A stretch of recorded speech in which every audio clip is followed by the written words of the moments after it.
പാട്ടും പ്രസംഗവും എന്ന ഈ പ്രോഗ്രാമിലേക്ക് എൻ്റെ എല്ലാ പ്രിയപ്പെട്ടവർക്കും സ്വാഗതം.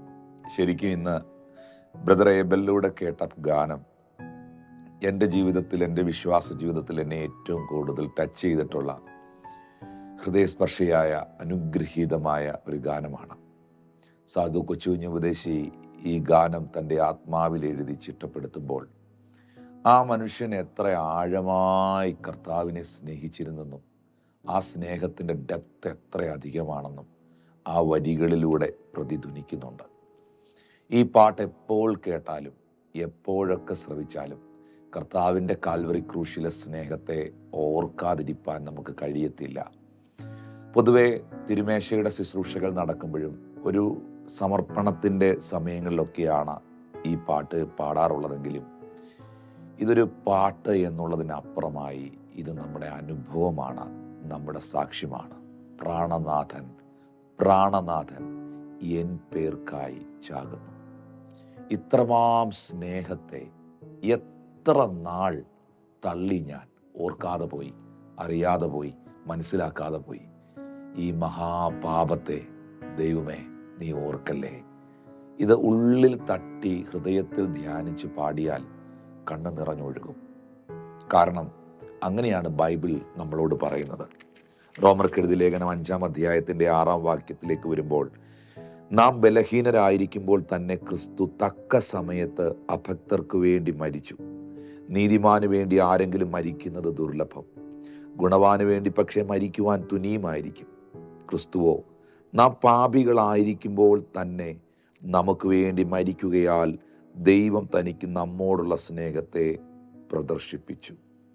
നാം ബലഹീനരായിരുന്നപ്പോൾ ക്രിസ്തു തക്ക സമയത്ത് അഭക്തയായ നിങ്ങൾക്കും എനിക്കും വേണ്ടി ക്രൂശിൽ മരിച്ചു. ഈ നീതിമാന് വേണ്ടി ആരെങ്കിലുമൊക്കെ മരിക്കാൻ തയ്യാറാകുമായിരിക്കും.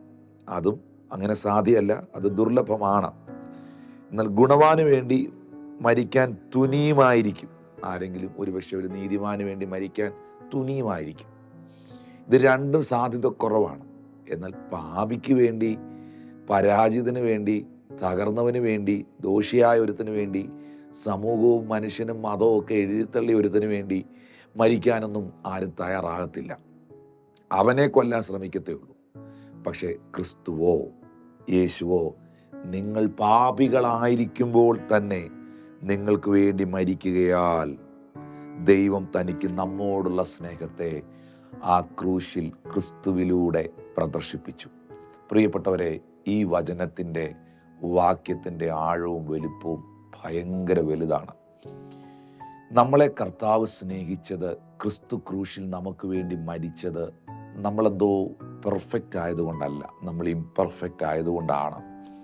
നമ്മൾ അയോഗ്യരായിരുന്നു, എന്നാൽ ക്രിസ്തു ക്രൂശിൽ അയോഗ്യർക്ക് വേണ്ടി മരിച്ചു അവരെ യോഗ്യരാക്കാൻ. അന്യരും പരദേശികളുമായിരുന്നവരെ സ്വന്തമാക്കാൻ ക്രിസ്തു ക്രൂശിൽ മരിച്ചു. മുൻപേ ദൂരസ്ഥരായിരുന്നവരെ സമീപസ്ഥരാക്കാൻ ക്രിസ്തു ക്രൂശിൽ മരിച്ചു. ഇതിലെല്ലാം ഉപരിയായിട്ട് നിങ്ങളുടെ ജീവിതത്തിലെ പാപങ്ങളുടെ പരിഹാരത്തിനു വേണ്ടി കാൽവറി ക്രൂശിൽ യേശു ക്രിസ്തു യാഗമായി. കാരണം മനുഷ്യൻ്റെ പാപത്തിന് പരിഹാരമായി ഒഴുക്കപ്പെട്ട ഒരേ ഒരു രക്തമേ ഉള്ളൂ, അത് യേശുവിൻ്റെ രക്തമാണ്. കാരണം പാപിക്ക് പാപിയെ രക്ഷിക്കാൻ പറ്റില്ല, കുരുടനെ വഴി കാണിക്കാൻ പറ്റത്തില്ല. കാഴ്ചയുള്ളവന് മാത്രമേ കാഴ്ചയില്ലാത്ത കുരുടനെ വഴി കാണിക്കാൻ പറ്റത്തുള്ളൂ. കയ്യിൽ വെളിച്ചമുള്ളവന് മാത്രമേ വഴികാട്ടിയാകാൻ കഴിയത്തുള്ളൂ. പാപമില്ലാത്ത ദൈവമായിരുന്നവൻ ദൈവത്തോടുള്ള സമത്വം മുറുകെ പിടിച്ചുകൊള്ളണമെന്ന് വിചാരിക്കാതെ വേഷത്തിൽ മനുഷ്യനായി ഈ ഭൂമിയിൽ നിങ്ങൾക്കായി ജനിച്ച്, നിങ്ങൾക്കായി മരിച്ച്, നിങ്ങൾക്കായി അടക്കപ്പെട്ട്, മൂന്നാം നാൾ നിങ്ങൾക്കായി മരണത്തെ ജയിച്ച് ഉയർത്തെഴുന്നേറ്റ് ഇന്നും നിങ്ങൾക്കായി അവൻ ജീവിക്കുന്നു. അവനെ കാത്തിരിക്കുന്നവരുടെ പ്രത്യക്ഷതയ്ക്കായി, അവനെ കാത്തിരിക്കുന്ന നിങ്ങൾക്കായി അവൻ മേഘാരൂഢനായി വേഗത്തിൽ മടങ്ങി വരുന്നു. അങ്ങനെയാണെങ്കിൽ ഇന്ന് ഈ സന്ദേശം നിങ്ങൾ കേൾക്കുമ്പോൾ എൻ്റെ പ്രിയപ്പെട്ടവരോട് ഞാൻ സ്നേഹത്തോടെ പറയട്ടെ, ഇത്രമാം സ്നേഹത്തെ, നമ്മൾ മറക്കുമ്പോഴും നമ്മളെ മറക്കാത്ത ആ സ്നേഹത്തെ, നമ്മൾ കൈവിട്ടപ്പോഴും അല്ലെങ്കിൽ നമ്മളങ്ങ് അകന്നു പോയപ്പോഴും നമ്മളെ കൈവിടാത്ത സ്നേഹത്തെ, ഇത്രമാം സ്നേഹത്തെ, നമ്മളെ കരുതിയ സ്നേഹത്തെ, നമുക്ക് വേണ്ടി ജീവൻ തന്ന ആ സ്നേഹത്തെ, നമുക്ക് വേണ്ടി സകലവും അവസാന തുള്ളി രക്തം വരെയും നൽകിയ ആ സ്നേഹത്തെ എത്ര നാൾ തള്ളി ഞാൻ, മറന്നു ഞാൻ. ദൈവമേ, ഈ മഹാപാപത്തെ നീ ഓർക്കല്ലേ കർത്താവേ, നിന്റെ കരുണ എന്നിൽ കാണിക്കണമേ. ഇന്ന് ഈ മെസ്സേജ് കേൾക്കുന്ന നിങ്ങളോട് പരിശുദ്ധാത്മ പറയുന്നു, കർത്താവ് നിങ്ങളെ സ്നേഹിക്കുന്നു, യേശു നിങ്ങളെ സ്നേഹിക്കുന്നു. അപ്പം നിങ്ങൾ ചോദിക്കും, കർത്താവിന് എന്നോട് എത്ര സ്നേഹമുണ്ട്? ചില പിള്ളേർ അപ്പനോട് ചോദിക്കും, ഡാഡി അമ്മ എന്നെ എത്ര ഇഷ്ടപ്പെടുന്നേ?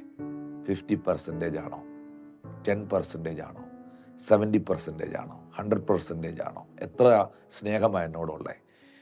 കർത്താവ് തൻ്റെ ആണിപ്പഴുതുള്ള 2 കരവും നിങ്ങളെ ഉയർത്തി കാണിച്ചിട്ട് പറയും, നീ ആ ക്രൂശിലേക്ക് നോക്ക്. ഞാൻ നിന്നെ സ്നേഹിച്ചത് മരണത്തോളമാണ്. എൻ്റെ ജീവൻ ഞാൻ നിനക്ക് നൽകി. ഞാൻ നിന്നെ സ്നേഹിച്ച ദൈവമാണ്. ആ സ്നേഹം ഒരു നാൾ ഉതിർന്നു പോകില്ല. ആ സ്നേഹം ഒരിക്കലും നിങ്ങളെ കൈവിടില്ല. ഈ കർത്താവിൻ്റെ സ്നേഹം എന്നും നിലനിൽക്കുന്ന സ്നേഹമാണ്. അതുകൊണ്ട് ആ ക്രൂശിനെ ധ്യാനിച്ചുകൊണ്ട്, ആ ക്രൂശിലെ ക്രിസ്തുവിൽ വിശ്വസിച്ചുകൊണ്ട് നമുക്ക് മുന്നോട്ട് പോകാം. ദൈവം നിങ്ങളെ അനുഗ്രഹിക്കും.